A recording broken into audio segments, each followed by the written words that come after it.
doctor Pedro Palma, economista, profesor universitario, investigador, escritor y muchísimas otras cosas más, porque Pedro ha incursionado incluso con muchísimo éxito en los medios de comunicación.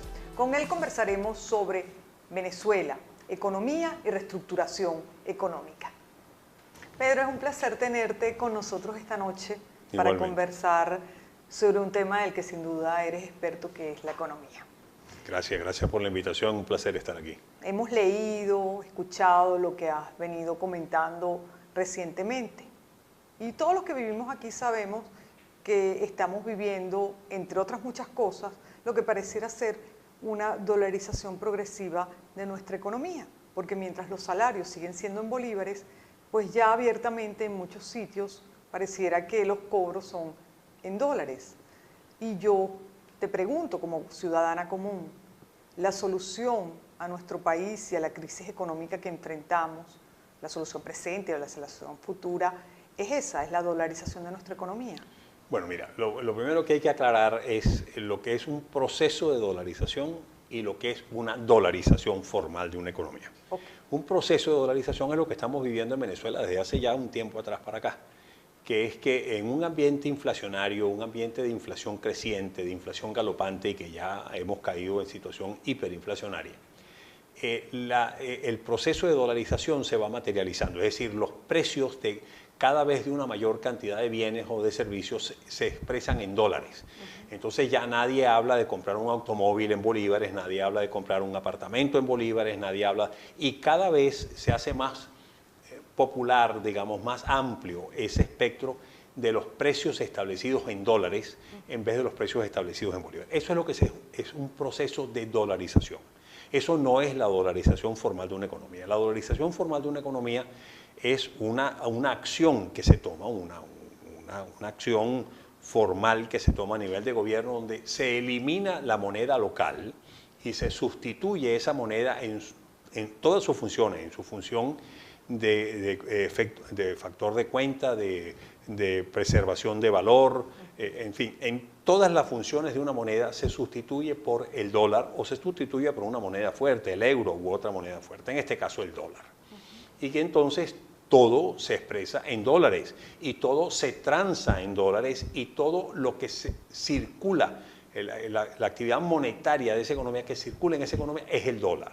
No hay otro, se elimina el bolívar, desaparece el bolívar como tal. Eso es lo que es una dolarización formal de una economía.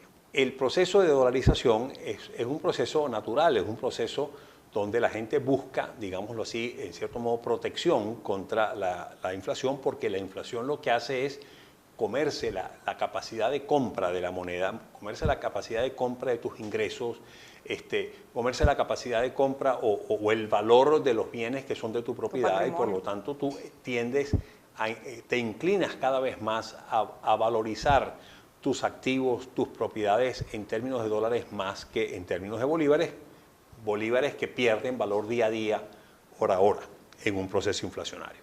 Eso es una cosa, pero la dolarización es otra. Lo que está planteado ahora en Venezuela, lo que está en discusión ahora, por lo menos se está proponiendo como parte de un programa de gobierno, el programa de gobierno de Falcón, liderado por Francisco Rodríguez, que es un colega economista de primer nivel, un economista de primer nivel a nivel internacional, es la dolarización formal de la economía venezolana en su conjunto. Y de hecho ya en las últimas declaraciones de Francisco noto que está habiendo cierto distanciamiento de esa dolarización formal, sí, y se está inclinando más bien a lo que se denomina una caja de conversión. Pero bueno, eso lo podemos analizar más adelante en el programa. ¿Es buena la dolarización?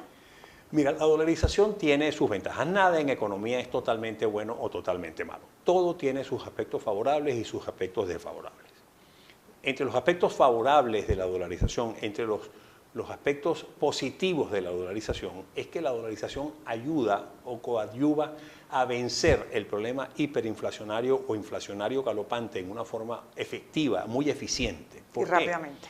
¿Por qué? Bueno, mira, simplemente porque tú al eliminar la moneda local y establecer el dólar, todo se dolariza. Se dolarizan tanto los ingresos, se dolariza la cantidad de dinero que tú tienes, se dolarizan tus depósitos, todo se dolariza, pero también se dolarizan los precios. Claro. Y por lo tanto, los precios se tienden a establecer a los niveles internacionales. Los precios de todos los productos y de todos los bienes, durables o no durables, se tienden a equiparar con los precios internacionales y por lo tanto pues para la inflación, porque ahora todo está valorado en dólares y a la vez está expresado su precio en dólares a los niveles internacionales y por lo tanto cesa la inflación en una forma casi automática. Pero no baja la inflación automáticamente a los niveles, por ejemplo, del mundo industrializado de los Estados Unidos o de Europa, sino que es un proceso, digamos, se desploma la inflación de ese 80% que estamos a nivel intermensual. ¿Qué significa? De tú mantenerlo durante 12 meses, significa una inflación de 160.000% que es lo que pudiéramos tener ahora. Lo que pudiéramos tener, tú desplomas esa hiperinflación y la ubicas a lo mejor en unos niveles de 20, 22% en el primer año, después la bajas a 14% y por lo tanto... 2-3 años. Claro, pero la caída de la inflación es dramática, es contundente. Y eso es la gran ventaja que tiene la dolarización. Otra de las grandes ventajas que se aduce de dolarización es que te crea un ambiente, digamos, de confianza. Porque sobre todo el inversionista extranjero dice, bueno, yo a esa economía voy a llevar dólares y voy a poder sacar dólares, no me voy a tener que preocupar por tipos de cambio, claro, por devaluaciones que me pueda encontrar o tropezar en el camino, sino todo va a ser en dólares y por lo tanto al haber plena libertad cambiaria, pues yo los dólares que entre, claro, los voy a poder sacar sin ninguna cortapisa y eso crea un ambiente, claro, favorable o de confianza a la inversión. Esos son, digamos, aspectos favorables de la dolarización. Mira, lo negativo está más que todo con una visión de mediano o largo plazo, sobre todo en una economía como la venezolana. Porque la economía venezolana es una economía que todos sabemos que depende de la renta petrolera, es una economía dependiente del ingreso petrolero y que por lo tanto estamos sujetos a los vaivenes de los precios petroleros o estamos sujetos a las caídas de las exportaciones de petróleo en una forma totalmente expuesta, sin ningún tipo de defensa. Y por lo tanto, uno de los objetivos centrales que tiene que tener esta economía, si queremos realmente desarrollarla, si queremos estabilizarla, si queremos ponerla en una senda de crecimiento sostenible, de un proceso de desarrollo sustentable, con visión de largo plazo, de 20, 30 años, que vayamos creciendo sostenidamente con una muy baja inflación, con una creación de fuentes de empleo abundantes y bien remuneradas, con una diversificación económica sólida, con una diversificación de las exportaciones, en consecuencia con una reducción de la dependencia de las exportaciones de petróleo. Si queremos lograr esos objetivos, que es el cambiar un modelo productivo, fundamentales, claro, debemos pensar si la dolarización es lo que más conviene en materia monetaria y cambiaria. Y la respuesta es no, eso no es lo que más conviene. ¿Por qué? Porque la dolarización tiene una serie de rigideces, introduce dentro de una economía una serie de rigideces que pueden resultar al principio muy atractivas, pero después muy inconvenientes. Los que defienden la dolarización, una de las cosas que argumentan es que la dolarización pone una camisa de fuerza, impide que los políticos irresponsables, los hacedores de política económica irresponsables que han llevado a la economía a este desastre y a esta hiperinflación, de pronto les va a poner un impedimento absoluto para poder seguir actuando. Lo que acabas de decir, una camisa de fuerza. Bueno, sí, ¿por qué? Bueno, simplemente porque no van a poder seguirle exigiendo al Banco Central que cree dinero sin respaldo en cantidades astronómicas como lo está haciendo hasta ahora para financiar gasto público deficitario, y por lo tanto, bueno, va a parar esa creación de dinero sin respaldo exorbitante que estamos teniendo y que es una de las principales causas, si no la más importante, del proceso hiperinflacionario que estamos sufriendo. Entonces dice, bueno, la dolarización le pone una cortapisa, un obstáculo absoluto, un muro de contención para que esos hacedores de política irresponsables no puedan seguir actuando. Y entonces lo que hace la dolarización es que te elimina toda posibilidad de política cambiaria. Tú no puedes manipular el tipo de cambio, tú no puedes jugar o digamos, tomar acciones con el tipo de cambio para afrontar determinadas situaciones económicas, y también inclusive te limita, si bien no el 100%, pero te limita enormemente las posibilidades de tú poder utilizar o aplicar medidas de política monetaria dentro de una economía. Pero también te limita otras cosas. Claro, entonces tú dices, bueno, mira, si el grave problema hiperinflacionario que tenemos es por una indisciplina monetaria, por una indisciplina fiscal, por una creación desproporcionada de dinero por parte del Banco Central, que le han eliminado su autonomía y que lo han obligado a crear dinero sin respaldo en una forma ilimitada, bueno, pues mira, la dolarización tiene la gran ventaja de que eso lo para en seco y le dice a los hacedores de política que usted no puede seguir en esas políticas irresponsables que hasta ahora está teniendo, y por lo tanto eso es algo muy favorable de la dolarización. Sin embargo, si bien eso es cierto que para las posibilidades de utilización de políticas cambiarias y en buena medida de política monetaria, no lo hace con la política fiscal. La dolarización no implica una camisa de fuerza para parar los desequilibrios fiscales o para eliminar o suspender los desequilibrios fiscales dentro de una economía. No. Un gobierno que desee seguir gastando más de lo que le ingresa y por lo tanto incurrir en situaciones de déficit, lo puede seguir haciendo en un esquema de dolarización, siempre y cuando obviamente haya quien le financie ese déficit, haya organizaciones o mercados internacionales o locales que simplemente pues compren las nuevas deudas emitidas por el gobierno y encuentren financiamiento. Y por lo tanto ahí hay un problema. O sea, ese muro de contención ya no es efectivo en materia de política fiscal. Y hay que considerar que en el trasfondo de todo este enorme desequilibrio que tenemos, el desequilibrio fiscal es el causante, es el gran mal causante de todos estos inconvenientes que estamos sufriendo. Porque es a través de esa indisciplina fiscal donde se crean esos enormes déficits, esa PDVSA que gasta muchísimo más de lo que le ingresa y por lo tanto acude al Banco Central. Antes acudía a los mercados internacionales y a los mercados locales para colocar sus bonos de deuda hasta que eso se agotó y entonces ahora acude al Banco Central para que el Banco Central le financie. ¿Qué harías tú si estuviera la responsabilidad del cambio de la política económica en tus manos? Mira, yo me inclinaría por establecer un plan de ajuste, incuestionablemente una reestructuración de todo lo que es el manejo de la política económica, buscando como objetivo central y fundamental y de corto plazo, de plazo inmediato, el abatimiento de la inflación. Y para ello, obviamente, hay caminos a seguir. La dolarización es uno de ellos, que como ya te decía al comienzo del programa, es efectivo, es muy efectivo en el logro de ese objetivo antiinflacionario. Sí. Sin embargo, múltiples países de la América Latina, te estoy hablando de Brasil, te estoy hablando de Chile, Perú, Bolivia, que los han puesto como ejemplo.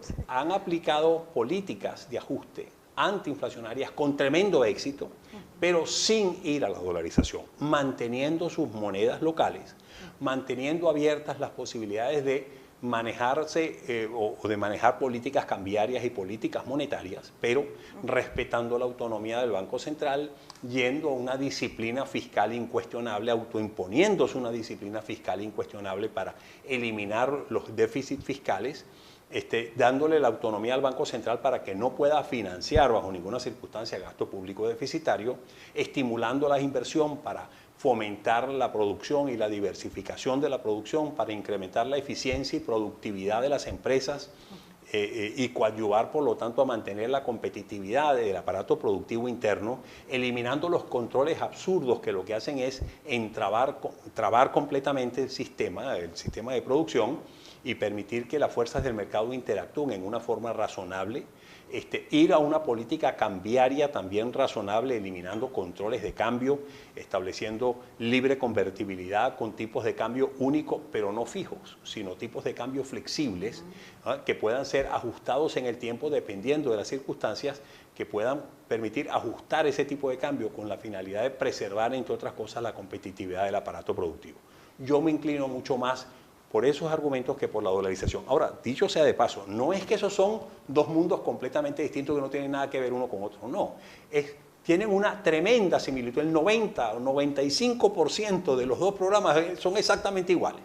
Es disciplina fiscal, disciplina monetaria, disciplina... Dos de los ejemplos que tú acabas de poner, que fueron Brasil y Perú quizás el más conocido, los más estudiados, fueron procesos en donde se estabilizó la economía en 2 a 3 años. Es decir, que para un país eso es relativamente rápido, aun cuando para un ciudadano sea una eternidad en procesos hiperinflacionarios.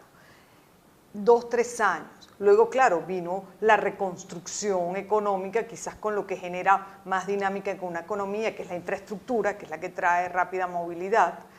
Aquí es posible estabilizar en 2, 3 años. Sin duda alguna que sí. Sin duda alguna que sí. Porque esas son las expectativas que tienen. Lo han hecho otros países, y lo han hecho otros países inclusive con mucho menos posibilidades económicas o posibilidades, digamos, ante la comunidad económica internacional de lo que puede tener Venezuela. Mira, yo siempre he dicho que Venezuela es un país que está condenado o destinado a ser líder en la América Latina por una serie de condiciones que realmente la favorecen. Si somos bien gerenciados. ¿Perdón? Si somos bien gerenciados. Si somos bien gerenciados y en el momento en que tú gerencies bien las cosas, en el momento en que tú hagas las cosas que tienes que hacer, la cosa va a evolucionar muy a favor de nosotros mismos. Y por lo tanto, yo soy en ese sentido un optimista consumado. Yo ese cuento, mira, Venezuela no podrá salir nunca de este marasmo. No, Venezuela ya se condenó, perdimos una generación, se nos fue, esa diáspora nunca volverá. Yo no creo eso, todo lo contrario. Yo también. Todo lo contrario, mira, nosotros tenemos un tremendo potencial. Lo que pasa es que tenemos que tomar conciencia de la urgencia incuestionable, impostergable de actuar y de actuar responsablemente. De gerenciar un país que tiene todas las potencialidades y nadie lo gerencia. Completamente. Un momento como el que estamos viviendo de hiperinflación, ¿cuánto puede durar? Mira, no hay procesos de hiperinflación que duren indefinidamente en el tiempo. En estos días me decía un colega, no, en Nicaragua duró 5 años. La hiperinflación, bueno, sí duró 5 años, pero duró en guerra, un ambiente de guerra.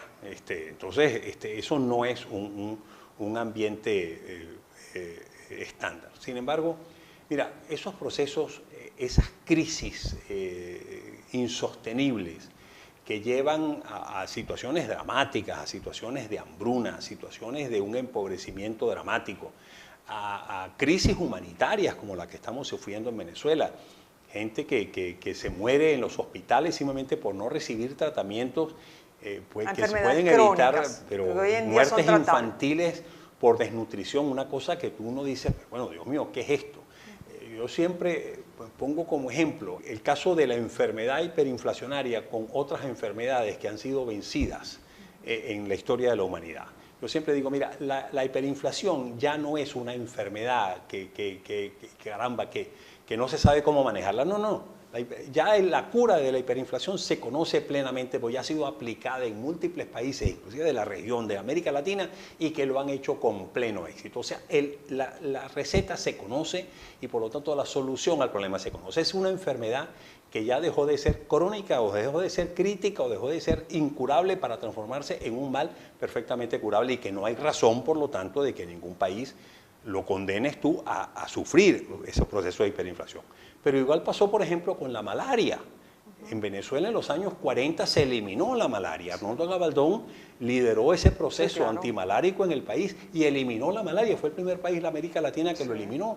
Y quienes lo acompañaron a Arnoldo Gabaldón en ese proceso, entre ellos mi suegro, que un médico español que vino aquí en el año 39 a raíz de la Guerra Civil Española y trabajó con Gabaldón toda su vida y fue de consultora a asesorar al gobierno de Colombia y así múltiples. O como Jacinto Cambí, que erradicó la lepra no solo en Venezuela, sino en el mundo. Completamente, y por lo tanto, mira, el problema de... Los países avanzan, se desarrollan en el mundo. La viruela, todas esas son enfermedades superadas. Porque ahora, todo se ¿cómo supera? es posible que hayamos caído ahora? No solamente en la hiperinflación, sino que también seamos ahora campeones del paludismo, campeones de la tosferina. Dios mío. Porque es algo insólito. A ver, llevar un país en cualquiera de sus áreas es simplemente gerencia basada en experiencia, en conocimiento, en estudios. Si tú gerencias, pues los problemas se van solucionando, si no los problemas se acumulan, que lo que tenemos justamente es una acumulación de problemas. Así es, y que no hay claridad en los objetivos mismos que se están buscando con la actividad gerencial. porque tú puedes perfectamente buscar objetivos y pensar que el camino que tú te has trazado es el camino más efectivo y más eficiente. Eso sucedió, por ejemplo, en los países comunistas. Mira, yo siempre pongo el ejemplo de Vietnam. Vietnam, después de décadas de una guerra con la primera potencia militar del mundo, a quien logró finalmente vencer y hacer que salieran con el rabo entre las piernas, como salieron los Estados Unidos de Vietnam, y ellos imponer finalmente su comunismo a rajatablas, ¿ok? Al principio ese comunismo fue tremendo, fue con una rigidez brutal. Bueno, brutal, pero se dieron cuenta que aquello no iba a dar los resultados buscados y por lo tanto dieron el giro de 180 grados, por lo menos en materia económica. Dijeron, vamos a preservar el control político, pero en materia económica esto es insostenible y dieron el giro. Y lo que pasa en China dieron un giro económico de 360 grados, aunque en lo político hay un férreo control político. En los países de la Europa del Este fue distinto, ahí hubo cambio político y cambio del modelo económico. Pero entonces, ¿qué pasó en esos países? Pues simplemente, mira, había la idea de que el comunismo ideal era el mejor camino a seguir para lograr los mayores bienestares del pueblo, hasta que se dieron cuenta, no, mira, por aquí no va la cosa, esto no va a funcionar de esa forma. Lenin en el año 1921 se dio cuenta que lo económico, el esquema comunista no era viable y comenzó a implantar la nueva política económica, el NEP, con la intención de modificar. Eso fue, bueno, él murió en el año 24 y vino después Stalin y implantó pues, la tiranía llevada a los extremos, la hambruna a los extremos. A los extremos. La hambruna de Stalin fue dramática. Aquí hemos hecho un par de programas sobre esa situación, sobre la Rusia. Así es. Bueno, pero hubo cambio, hubo la toma de conciencia y el cambio necesario. Y la evolución del mundo. Aquí no hemos tomado conciencia de que esto no va... Pedro, las empresas pequeñas y medianas, ¿cómo resisten un proceso hiperinflacionario? Mira... esa es mi gran preocupación este año. Muy difícil, tremendamente difícil que lo resistan, entre otras cosas porque, mira, esas son empresas que son típicamente generadoras de empleo. Son empresas que tienen... que quedan alrededor de 1.000 o 1.100. Llaman labor intensive o intensivas de trabajo. Y por lo tanto son unas generadoras de empleo muy importantes. Claro. Cuando tú a esas empresas los obligas aumentar sus sueldos y sus salarios y les impones unos controles de precios absurdos, donde a las panaderías las persiguen, a los pequeños negocios los acosan, no los dejan. Mira, llega un momento en que esas empresas simplemente no pueden sobrevivir y cierran sus puertas, echan a la calle una serie de personas. Simplemente no pueden sobrevivir, no están en capacidad de sobreponerse a las condiciones leoninas que les imponen, digamos, el gobierno por sus controles y después la hiperinflación misma, que es la que hace que para ellos sea absolutamente imposible poder manejarse dentro de estos esquemas. Mira, por ejemplo, una de las típicas cosas que sucede cuando vienen procesos hiperinflacionarios es que la gente tiende a defender sus recursos en la medida de lo posible. Entonces, surge un fenómeno que es lo que yo he dado por llamar el fenómeno de trabamiento total de los procesos de pago en la cadena de suministro. Es decir, nadie paga. Entonces, yo necesito que a mí me des mi materia prima, necesito que me des esto, pero yo no te puedo pagar, yo postergo mi pago. Y todo el mundo va haciendo lo mismo. Y todo el mundo está haciendo lo mismo. Entonces, bueno, llega un momento en que tú dices, no cobro. Y por lo tanto, como no cobro, no puedo pagar. Pero si yo no pago, no me suministran nada. Y solamente aquellos que pueden torcer el brazo, que tienen poder de imponerse, lo logran mantenerse. Pero las pequeñas y medianas empresas son las que menos poder y capacidad de torcer el brazo o de imponer sus condiciones en los mercados lo pueden tener. Y entonces son empresas que sufren tremendamente en todos estos procesos. Muchas de ellas desaparecen, simplemente no pueden sobrevivir. Y eso es algo realmente dramático. En este contexto de crisis generalizada, política, económica, social, pero bueno, tú eres economista. En este contexto, la reconversión monetaria, ¿en qué nos ayuda o cómo nos ayuda?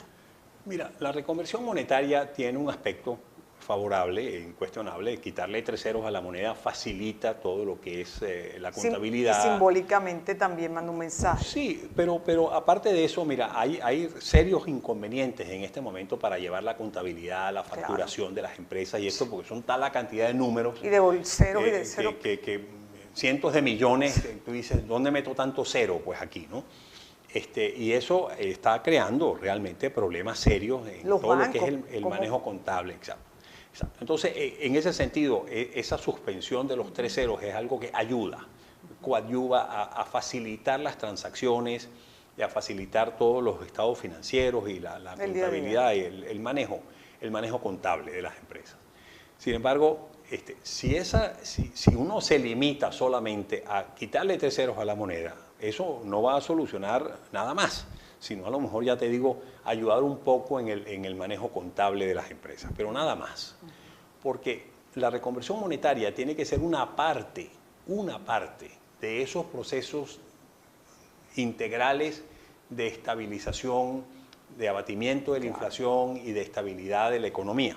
Porque normalmente esos procesos vienen acompañados de la definición de una nueva moneda. La moneda vieja, que ha perdido valor, que ha sido ya tremendamente golpeada, desaparece y entra una nueva moneda. ¿Cómo se define esa nueva moneda? Bueno, la definición en el caso de Brasil fue típica. Cuando el real, cuando la política de Fernando Henrique Cardoso, cuando él era ministro, implantó esa política de ajuste en el año 93, 94 en el Brasil. ¿Por qué? Porque se define una moneda contable, ¿no? Y se dice, esa moneda X va a tener un valor de 1 a 1 con el dólar y vamos a arrancar ahí. Más sencillo imposible. Vamos a arrancar ahí. Y entonces, pero no fijan el tipo de cambio de 1 a 1 con el dólar como lo hicieron en el caso de Argentina con el peso argentino. No, sino que aquí es tipo de cambio flexible. Entonces, si los precios siguen bajando, pues eso hace que se aprecie la moneda local. Y de hecho el real bajó en Brasil a 0,82, si mal no recuerdo, el dólar. Que los brasileños estaban orgullosísimos y decían, no, a mí me pagan en reales, a mí no me pagan en dólares. Claro, pero Cardoso fue el gran modernizador del Brasil. Claro, era un genio. Después eso obviamente se corrigió y después comenzó a movilizarse. En el caso de Argentina, con la libre convertibilidad que se estableció en el año 91 con el Plan Cavallo, se estableció una caja de conversión donde el tipo de cambio se estableció de 1 a 1. La nueva moneda era de 1 a 1, pero era fijo. No podía haber modificación de ese tipo de cambio a lo largo del tiempo. Y había una perfecta convertibilidad que quien tuviera un peso tenía un dólar. Entonces decía, bueno, eso está asegurado porque por cada dólar que entra al Banco Central, esa es la única forma como el Banco Central puede crear un peso, que le entre un dólar. ¿Ok? Entonces, bueno, por cada peso que hay en la economía hay un dólar en el Banco Central. No, no es así, eso no funciona tan sencillo así. Eso es la cantidad de pesos que crea el Banco Central, eso es el dinero base. O dinero de alto poder o dinero primario. Pero cuando esos pesos entran al sistema financiero, el sistema financiero a través de actividad crediticia multiplica esa cantidad de dinero por 3. Normalmente ese es lo que se denomina el multiplicador monetario, porque en actividad crediticia lo hace. Entonces tú terminas teniendo 4 pesos por cada dólar que tú tienes en el Banco Central. Bueno, mientras haya confianza y la gente no se ponga como loca a cambiar pesos por dólares, pues las cosas funcionan. Se mantiene, claro. Pero en el momento en que cesan los préstamos, la gente dice, no, mira, ya Argentina está muy endeudada, como que no, y entonces ya la gente empieza a dudar acerca de la posibilidad de mantener la convertibilidad de 1 a 1, empieza la gente a decir, mira, yo voy a cambiar por si acaso mis pesos por dólares, o voy a mandar mis dólares para afuera por si acaso, y ahí viene el quiebre, que fue lo que sucedió en diciembre del año 2001 con la crisis de Argentina, y la caída de la Rúa y todo este tipo de esta tragedia que sucedió, y eso se veía venir. Eso no pasó en Brasil hubo otra crisis en el año 89, pero en el año 98, pero por razones diferentes. La posibilidad de tú mover o de tú poder utilizar políticas cambiarias dentro de una economía es muy importante, particularmente en el caso como Venezuela, que es una economía altamente dependiente del petróleo y a quien tú necesitas que evolucione hacia una diversificación de la economía, hacia una diversificación de la producción, un modelo productivo distinto. ¿Por qué? Porque en la medida en que el petróleo siga teniendo el peso tan importante que tiene en Venezuela, cuando los precios del petróleo bajan, si tú no tienes mecanismos para compensar esa reducción de precios a través de aumentos en los volúmenes de exportación, bueno, pues te encuentras en una situación dramática. Y si los precios del petróleo están bajos y además la producción de petróleo, los volúmenes de producción y de exportación están cayendo como están cayendo actualmente, bueno, pues tú estás totalmente expuesto claro, a los vaivenes de los precios petroleros. Entonces, ¿qué pasa cuando los precios petroleros bajan? Que entonces los gobiernos tienden a decir, yo tengo que evitar que la economía caiga en una recesión profunda debido a esta reducción de los ingresos petroleros. Entonces comienzan a gastar más, comienzan a implantar lo que se denomina una política fiscal expansiva de gastar más de lo que le ingresa, incurrir en déficit para estimular la actividad económica. ¿Quién financia ese déficit? Bueno, primero los mercados internacionales, los mercados locales, la banca local que compra esas obligaciones emitidas por el Estado, pero cuando se agotan esos mecanismos, entonces el gobierno empieza a hacer lo que hizo el gobierno de Correa en Ecuador, a buscar financiamiento en los bancos internos. Y, por ejemplo, puedes establecer mecanismos donde, mira, yo emito obligaciones en dólares y entonces te voy a decir a ti como banco, mira, cómprame estas obligaciones en dólares con los dólares que tú tienes depositados de reserva en el Banco Central, ¿ok? Y yo como gobierno te voy a reconocer que esas reservas son tan buenas en dólares o en papeles del Estado denominados en dólares. Ahí empieza ese abuso, ¿ok? sí, claro. Ese abuso. Y nosotros, perdona, y nosotros habremos aprendido, porque estaremos pasando de un país monoproductor, extractor de petróleo, una economía basada en esa renta petrolera, en la que nos apalancaremos a lo mejor 10 o 15 años más, lo que dure la rentabilidad del petróleo, para luego hacer lo mismo con todos los minerales que tenemos en el llamado Hoyarco minero, que no es más que el macizo guayanés, que tiene un potencial de extracción que va desde el diamante, oro, bauxita, etcétera, etcétera, minerales radioactivos y no radioactivos, o habremos entendido que el país tiene que ser un país productivo que va más allá de lo extractivo. Bueno, mira, si todavía no nos hemos convencido de eso, caramba, yo no sé qué más demostración tenemos que hacer para que llevemos al convencimiento a nuestros líderes de que ese camino de la dependencia del petróleo no puede continuar. No significa abandonar el petróleo, claro, todo lo contrario. Sí. El petróleo seguirá siendo, claro, algo muy importante, una palanca fundamental, claro, en el proceso de desarrollo, porque a través de una apertura petrolera, de un incremento de los niveles de producción, de una recuperación del aparato productivo petrolero, bueno, vamos a poder generar una serie de recursos en divisas que van a ser necesarios para lograr lo otro, la diversificación de la economía, para lograr tener servicios públicos de primer nivel, para lograr tener servicios de electricidad, agua, transporte, infraestructura de primer nivel que se requiere para tú realmente avanzar en ese proceso. Es que tenemos todas las potencialidades para ser el país vanguardia de América Latina y uno de los más modernos del mundo. Así es. Las potencialidades económicas, los recursos humanos, el talento de la gente tan bien formada durante más de 40 años de democracia. Así es. Tenemos una gente sumamente brillante. Así es. Así es. Ahora mira, yo quiero enfatizar en dos puntos. Que acabas de tocar ahorita de la gente.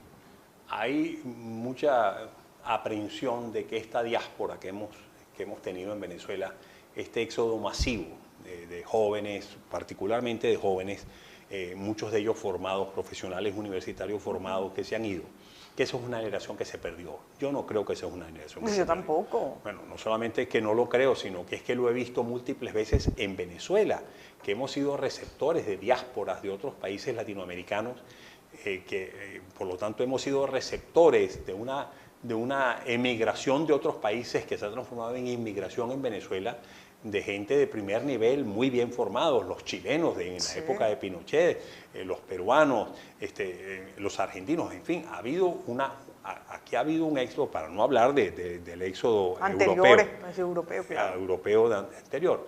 Pero en el caso, por ejemplo, chileno, que es el caso más dramático, mira, yo tuve en Metroeconómica, en mi empresita, que era una oficinita chiquitica, yo tuve 3 economistas chilenos trabajando conmigo. Uno, un economista, el más senior de todo, el que compartía conmigo el manejo de la compañía, y 2 muchachos más jóvenes.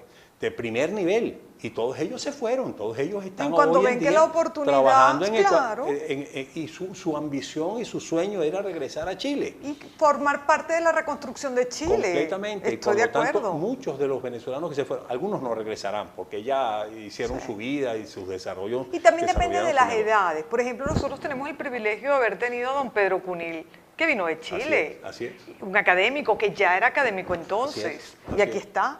Y Así dice es. que este es su país. Completamente, completamente, ¿no? Bueno, habrá de todo. O sea, y además de eso, mira, esa playa de venezolanos que se han ido, han vivido experiencias en otros países, hacía han visto falta. cómo funcionan otras sociedades, inclusive más avanzadas que la nuestra, más organizadas que la nuestra. Vendrán mejor Y por formados. lo tanto vendrán mejor formados. Muchos de ellos vendrán con posgrados, con experiencias de trabajo en otras, muchísimo mejor formados y que harán aportes tremendamente. Y se darán Eso cuenta es una también que cosa el mundo es más duro. Claro, es una de las cosas que yo quería enfatizar Estoy de acuerdo contigo. con respecto a eso. Y la otra cosa es que esos programas de ajuste, esos programas, digamos, de disciplina fiscal, de disciplina monetaria, de disciplina cambiaria, para corregir todos los entuertos que hay dentro de la economía, tienen que tener un componente fundamental, que es los planes sociales.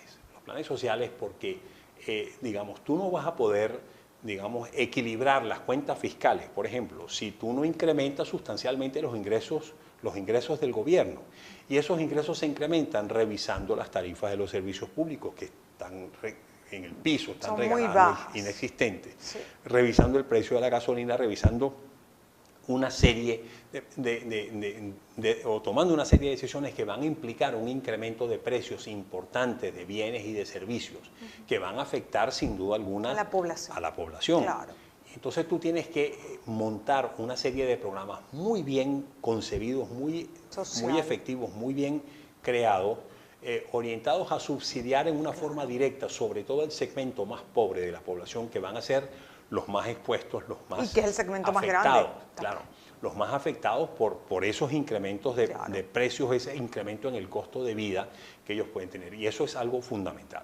Entonces, ¿qué se necesita, digamos, para que esos programas de ajuste realmente tengan éxito? Mira, nosotros hemos identificado, y eso lo escribimos Cristina Rodríguez y yo, mi socia, en un paper que hicimos a mediados de los años 90, hace ya más de 20 años, donde identificábamos qué requerimientos tienen que darse para que los programas de ajuste, los planes de ajuste sean efectivos y eficientes. Y ahí identificábamos varias cosas. La primera es que haya un liderazgo político incuestionable, un líder político que haga y que aglutine que todo el estamento político se case con el plan de ajuste y esté de acuerdo con que ese es el camino a seguir, y que ese es el camino a seguir no solamente de corto plazo, sino con una visión de largo plazo, una visión de desarrollo integral y de desarrollo sustentable en el tiempo, en las próximas décadas. Ese liderazgo político y ese apoyo político es absolutamente fundamental y esencial. Lo segundo es que haya una política de información efectiva y eficiente, muy efectiva y muy eficiente, que le explique a la población lo que por se está qué haciendo. se está haciendo las cosas que están, por qué eso va a implicar sacrificios para esa población, pero explicándole, mire, cualquier cosa es menos mala que seguir viviendo como Y a la veníamos. gente cuando le explicas con transparencia y en sencillez, la gente entiende. Sin El duda problema alguna. está cuando los políticos no explican sus acciones. Sin duda alguna. Entonces, eso es un segundo componente fundamental, lograr explicar y convencer a la gente de que ese es el camino a seguir. Lo tercero son los planes sociales. Esos planes sociales son absolutamente fundamentales porque tú sin ellos estás condenando a un segmento de la población a no poder sobrevivir. Pedro, las causas que en el 89 llevaron a la gente a pedir reivindicaciones en la calle, hoy en día están más vigentes que nunca. Así es. Es decir, que la gente lleva desde el año 89 pidiendo una serie de reivindicaciones que no hemos podido como país, como Estado, como nación, hacerlo. Así Entonces es. hay que atender a la gente. Completamente, completamente. Bueno, y después también montar un plan coherente y creíble. Un plan coherente y creíble donde, mira, este es el camino que vamos a seguir y que se respete ese camino a seguir y que las políticas que se implementen puedan tener ajustes aquí y allá, pero el camino está perfectamente trazado y es lo que crea un factor de confianza de que este es el camino que vamos a seguir y por lo tanto que esté trazado el rumbo que se va a seguir. Son condiciones fundamentales que tienen que darse tú dices hoy en día, wow, están esas condiciones dadas. Mira, a lo mejor no, Las condiciones se crean, Pedro. pero exactamente, y no solamente se crean, mira, sino que también los líderes Todos. surgen en el momento en que tienen que surgir. Y las condiciones se crean, nunca está el estado perfecto para hacer nada. Así Uno es. crea las condiciones. Completamente, cuando las necesidades crean las condiciones para que se den las cosas. Gracias, Pedro. Ha sido una magnífica conversación, Igualmente. muy orientadora, muy estimulante, con una visión de país integral y una visión económica de ese país integral que necesitamos. Estoy segura que le ha sido muy útil a todos los televidentes. Ojalá. Gracias. Gracias a ti. Amigos, hasta la próxima semana.